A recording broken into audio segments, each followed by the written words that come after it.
if you haven't already, don't forget to hit the subscribe button and ring the little bell to get notifications of this guy's videos. I can't remember it.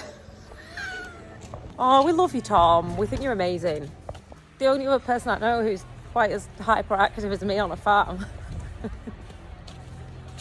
Ow.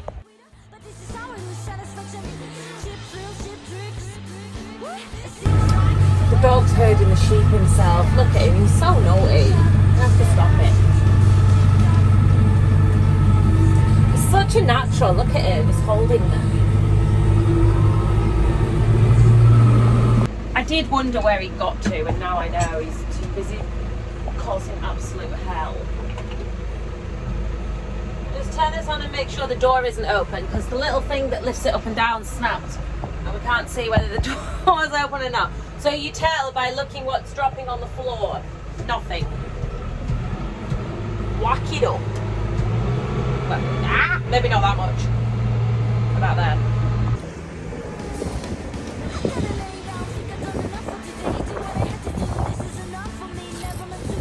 Whilst I am impressed with your dedication, I did not ask you to do this. Come here, please.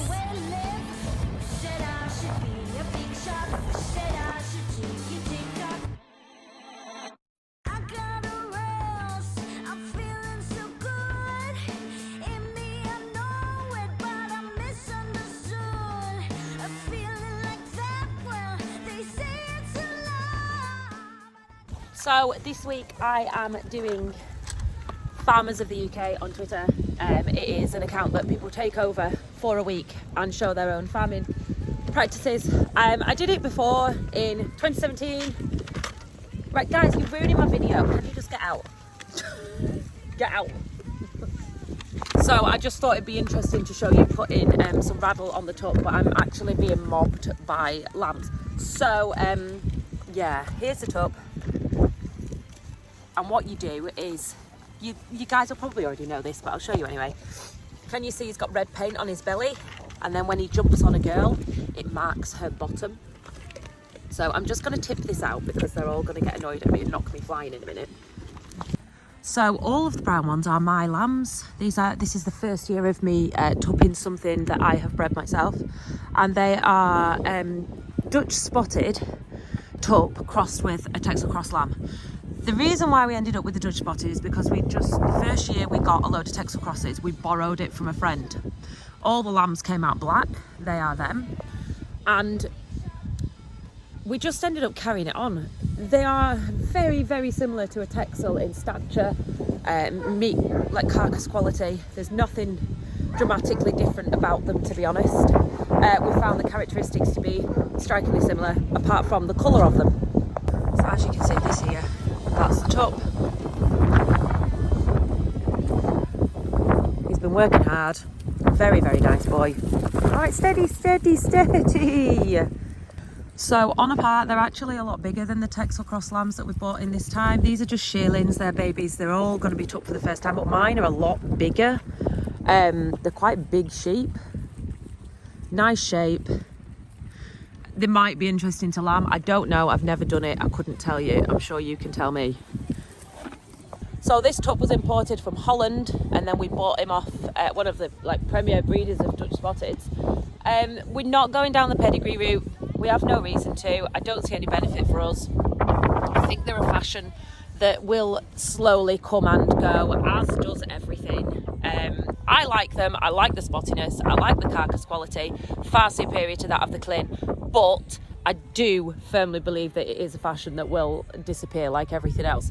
We've also invested in a blue Texel tup, which is along the same lines of very Texel-y, but just a different colour, basically. Slightly smaller head, easy lambing, superb tup. We're really pleased with him. So that tup there would have been a very expensive tup, but we don't have any paperwork with him. We're not in competition with the fella. We just bought him to run onto a load of commercial sheep, so we got him for a really reasonable price. Same with a bull. We once got a bull that was 22 grand, and he was really reasonably priced, like fat price, but he's going onto a commercial flock. We didn't get any paperwork with him.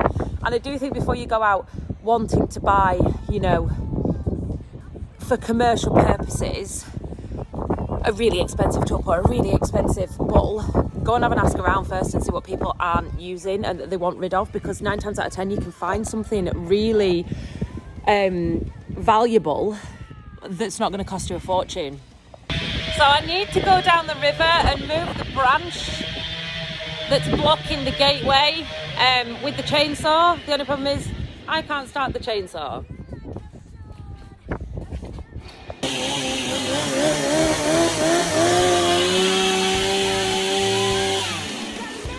Me and Christopher, we're going down the river because Chris has just come and he can start the chainsaw. I need to...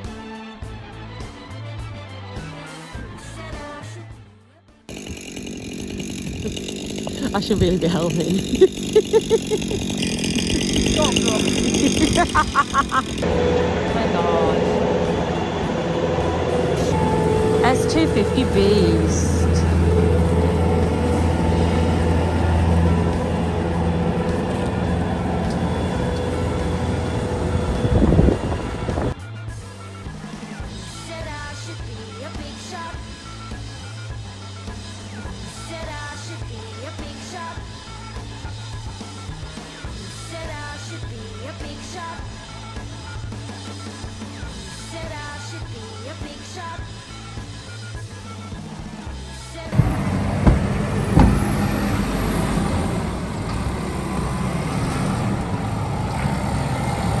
What do you think?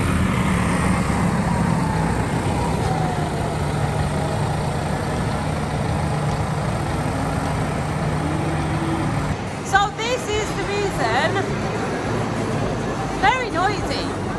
This is the reason why Roy didn't want a clear span one shed all the way over here. Because he would have been in the eaves now, on the slant, if you know what I mean. And he wouldn't have been able to tip.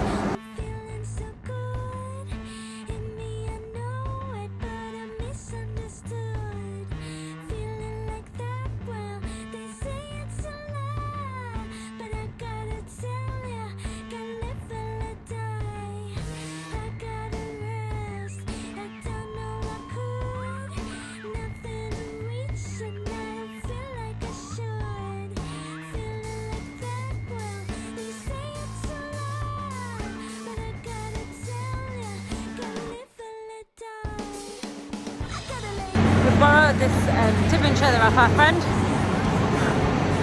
I've just been cleaning it out. Nice job.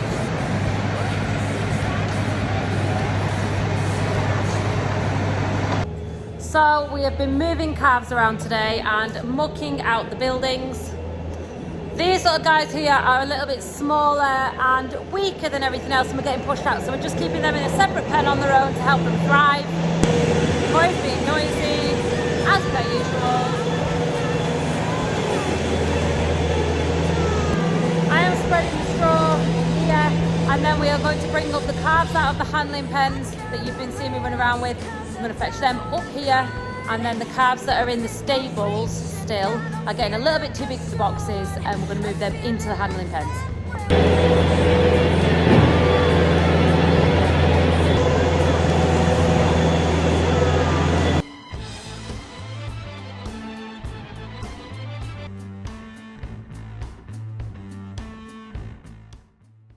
So we're just going to put the calves in the building.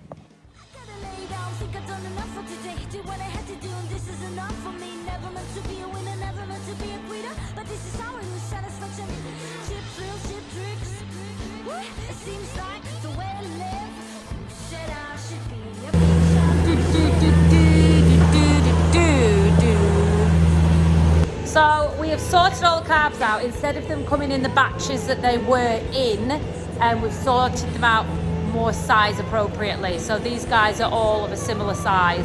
There was a little bit of bullying going on in the groups that they were in. Some have grown faster than others, some were bigger than others. So yeah, I think they're way better off now.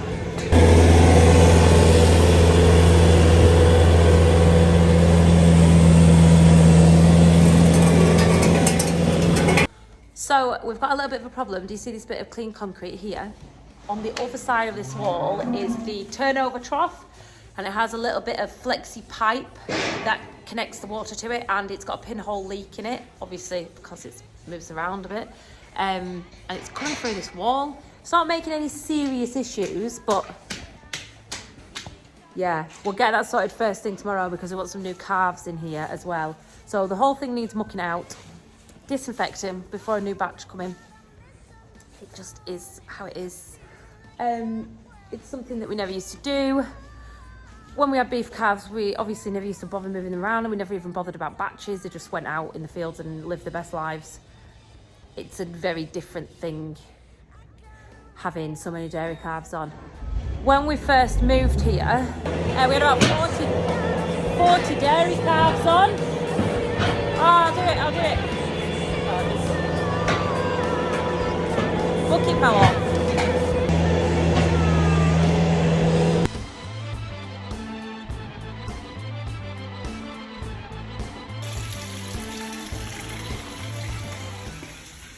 So this is all going into the slurry down there. I'll go and show you.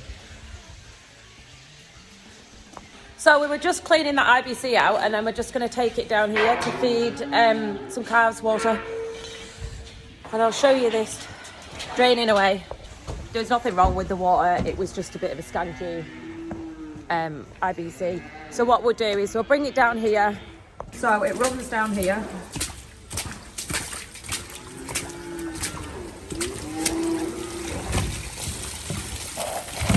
And into there, which is the slurry lagoon. So this is the trailer I was telling you about. It's a muck shedder a muck shedder chassis. And in COVID, there was an engineer guy who was obviously bored, and he's welded it up, and it is superb. So that goes like that goes like that, and that fits onto there. It's brilliant.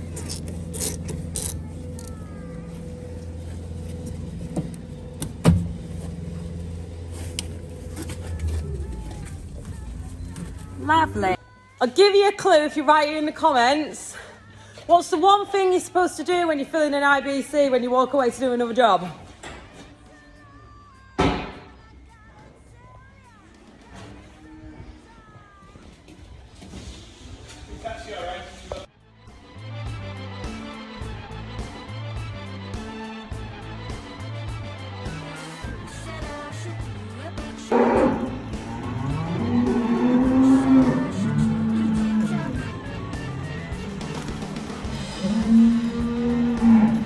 Go on, that way.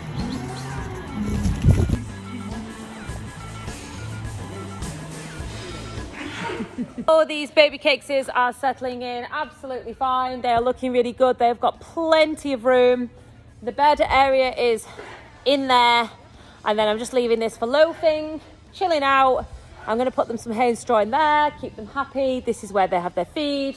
This is easily scraped out during the day when we muck the passages out in there. Thank you for watching today's video. I do truly mean that. It does make a massive difference. If you like it, to like, share, subscribe, ding all my bells, ding all your bells if you like. Any of it's fine. Lots of bells going on. One in that kennel there. Stop it, Charlotte. Oh, I should not be trusted.